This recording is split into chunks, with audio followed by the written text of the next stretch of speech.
प्रसिद्ध कहानी है। कहते हैं कि पुराने रूस में 3 फकीर बहुत प्रसिद्ध हो गए। वे इतने प्रसिद्ध हो गए कि वहाँ का जो सबसे बड़ा पादरी था उसे उन तीनों फकीरों से बड़ी ईर्ष्या होने लगी, क्योंकि धीरे धीरे लोगों ने चर्च में आना ही बंद कर दिया था। चर्च से लोगों की भीड़ बिल्कुल गायब सी हो गई थी। अब सभी लोगों ने उन 3 फकीरों के पास ही जाना शुरू कर दिया था। वहाँ का प्रधान पादरी सोचता कि ये तीनों कौन हैं जो मेरे रहते संत बन गए, क्योंकि ईसाईयत में एक प्रथा है कि जब तक चर्च किसी इंसान को मान्यता ना दे दे तब तक वो संत नहीं बन सकता। पादरी बड़ा परेशान रहने लगा, क्योंकि लोगों में चर्च की लोकप्रियता दिनों दिन कम होती जा रही थी। लेकिन एक दिन तो हद ही हो गई। पादरी पूरे दिन चर्च में बैठा रहा, लेकिन एक भी व्यक्ति चर्च नहीं आया। पादरी के क्रोध का ठिकाना ना रहा।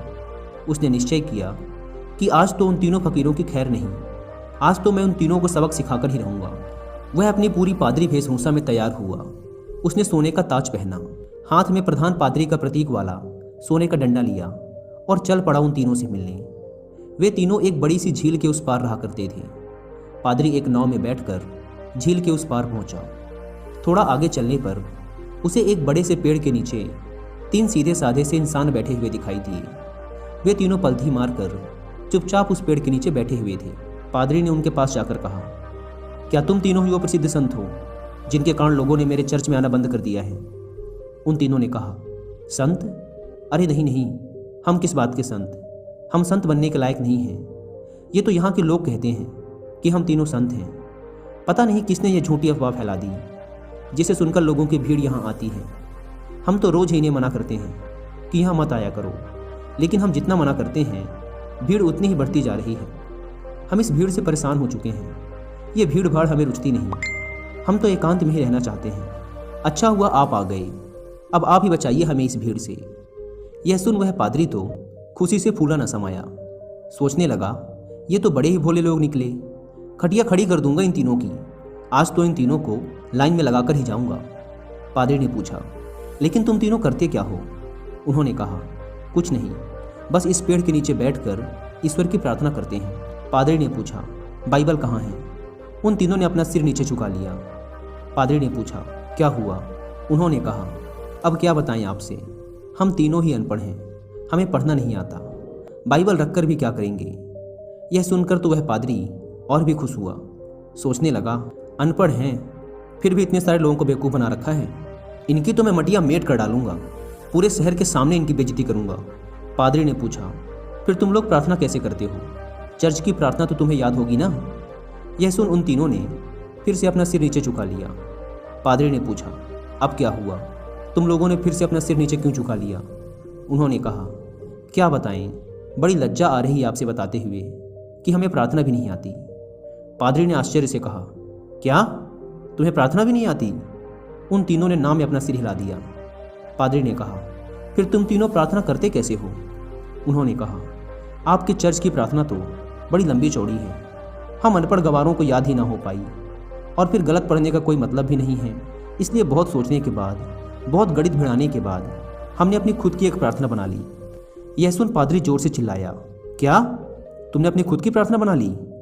प्रार्थना तो सर्वमान्य होती है, शास्त्रों में लिखी होती है, हजारों हजारों साल पुरानी होती है। जीसस को तो प्रार्थना खुद परमात्मा ने सिखाई थी, लेकिन तुम लोगों ने अपनी खुद की प्रार्थना बना ली। उन्होंने कहा, हमसे बहुत बड़ी गलती हो गई, हमें माफ़ करें। हम अनपढ़ गंवार इंसान, हमें कुछ नहीं पता।